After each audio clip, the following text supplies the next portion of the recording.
बाबा बागेश्वर पिछले 3 दिनों से पटना में है। आज चौथा दिन है उनका और बार बार वो ये कहते हैं कि भारत तो हिंदू राष्ट्र है ही, घोषणा बाकी है। उन्होंने अर्जी लगा दी है और साथ साथ राम राज्य पर भी उन्होंने कुछ टिप्पणी की है। हमारे साथ मौजूद हैं राष्ट्रीय जनता दल के प्रदेश अध्यक्ष जगदानंद सिंह जी। जगदा बाबू, ये जो बाबा हैं बागेश्वर जी, ये कहते हैं कि भारत तो हिंदू राष्ट्र है ही, उन्होंने अर्जी लगा दी है, घोषणा बाकी है। अब पता नहीं वो लोग क्या कर रहे हैं, मैं नहीं जानता हूँ। व्यापारियों का अपना व्यापार चलता रहता है, उसमें हम लोग को क्या कहना है। बाबा व्यापार कर रहे हैं। भारत के संविधान के खिलाफ जो भी बोलता है मैं उसको व्यापारी मानता हूँ। भीड़ आ रही है बाबा के सभा में, उससे कोई हम लोग को मतलब नहीं है। भीड़ किसी का लोकप्रियता का मापदंड नहीं है। प्रचार के द्वारा मदारी भी जुटा लेता है भीड़। एक अपढ़ मदारी पढ़े लिखे लोगों को बेवकूफ़ बना करके चल देता है, तो चलता है। इस देश में मदारियों की पूछ रही है। तो आपका कहने का मतलब बाबा मदारी हैं?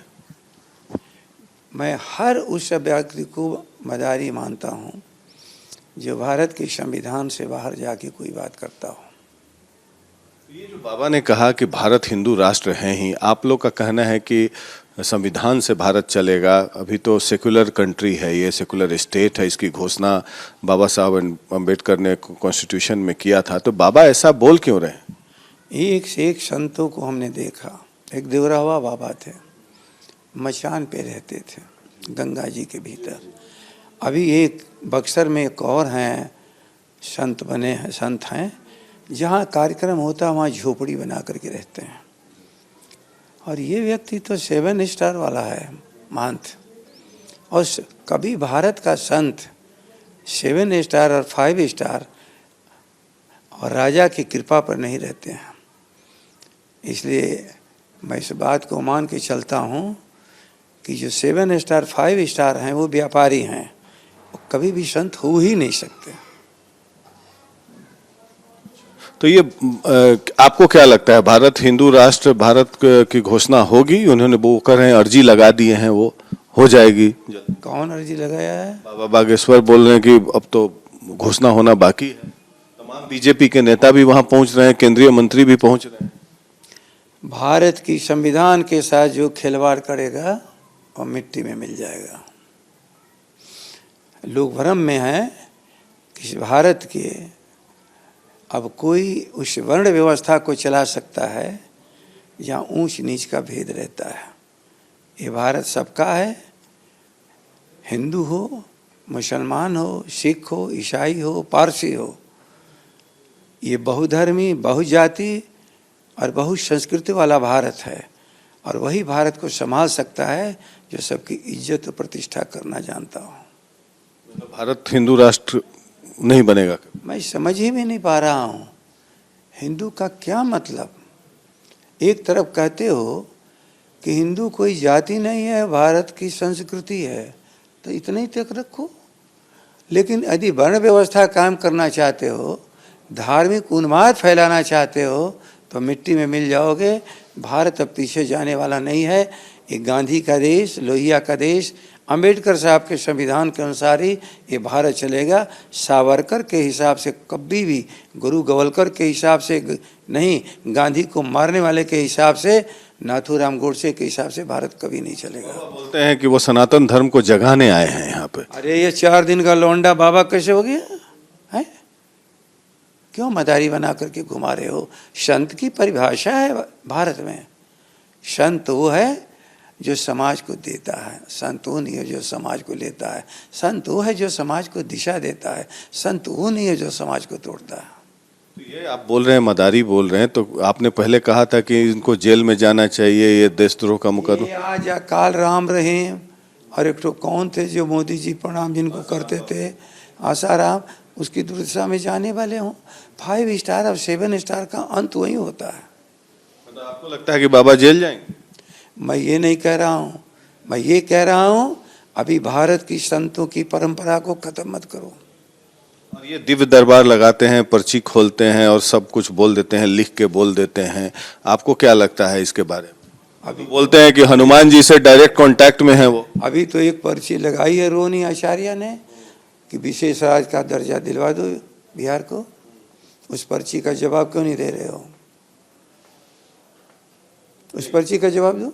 इस पर आपको क्या करना? वो कहते हैं कि सैटेलाइट हमारा हनुमान जी से डायरेक्ट कांटेक्ट है और एक गदा लेके चल। कहाँ मैं कह रहा हूँ हनुमान जी से दिलवा दो, मोदी जी से दिलवा दो, मरे हुए तो उन लोगों से दिलवा दो जिन्होंने वर्ण व्यवस्था कायम की, जिससे भी दिलवा दो। इस बिहार के लोगों को जो विशेष राज्य का दर्जा है, जो पिछड़ापन है, गरीबी है, उससे मुक्ति दिला दो तो हम भी समझे कि संत हो।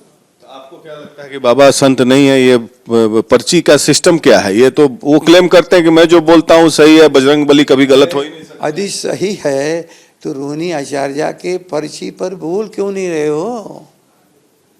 बोलो ना उस पर। बीजेपी के तमाम नेता वहां जा रहे हैं, केंद्रीय मंत्री सब लोग जा रहे हैं, बोल रहे हैं कि दिव्य शक्ति है बाबा के पास। उनका अपना काम है, वो क्या कर रहे हैं वो मेरा विषय नहीं है।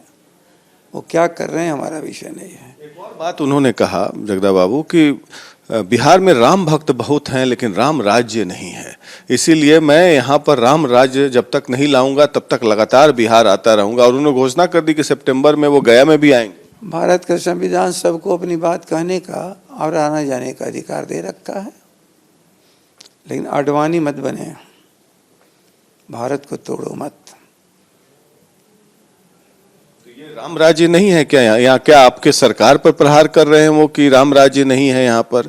क्या किसी मकसद से वो बोल रहे हैं सब बात? अब राम राज्य की परिभाषा मुझसे मत कराओ। राम राज्य का एक ही रामायण में लिखा है कि किसी के पास संताप न हो, किसी के पास दुख न हो, यही है राम राज। आज करोड़ों लोग जिस गरीबी और गफलत में फंसे हुए हैं, ये किसकी देन है? किसने दिया है? और भारत का संविधान तो सबको बराबरी, सबको भलाई, सबको पढ़ने लिखने, सबको शिक्षा, सबको प्रतिभा के अनुसार आगे बढ़ने का संविधान रास्ता देता है। भाई तो उसका क्यों विरोध कर रहे हो? क्यों उन्माद फैला रहे हो? अब चलो। तो ये एक और उन्होंने कल गाना गाया, बोला वो जो नहीं नेहा राठौर गाती हैं बिहार में काबा, तो उन्होंने गाया बिहार में काबा बाबा बा। कौन गा दिया? बाबा क्या बोल रहे हैं कि बिहार में काबा बाबा बा। भोजपुरी में उन लोगों के लिए बाबा है जो नाटक पर भी अधिक विश्वास करते हैं। बाकी करोड़ों करोड़ जनता के लिए वह मदारी से अधिक कुछ नहीं है। आपके लिए क्या है? मैं मदारी कह रहा हूँ, लगातार कहूँगा। जो भारत के संविधान के साथ खिलवाड़ करेगा, डुगडुगी बिछा करके कुछ लोगों को जुटा लेगा, लेकिन अंत में शून्य ही प्राप्त होता है सबको। तो ये थे जगदानंद सिंह, राष्ट्रीय जनता दल के प्रदेश अध्यक्ष। इनका साफ कहना है कि भारत में संतों की परिभाषा अलग है और ये देवराहा बाबा के मानने वाले हैं जो गंगा तट पर रहते थे, और बाबा को यहाँ तक कि मदारी की संज्ञा दे दी। और उन्होंने कहा कि उनका भी हश्र वही होगा जो अन्न जो तथाकथित बाबा का हुआ है भारत में। पटना से वीडियो जर्नलिस्ट सूरज के साथ प्रकाश सिंह, आर भारत के लिए।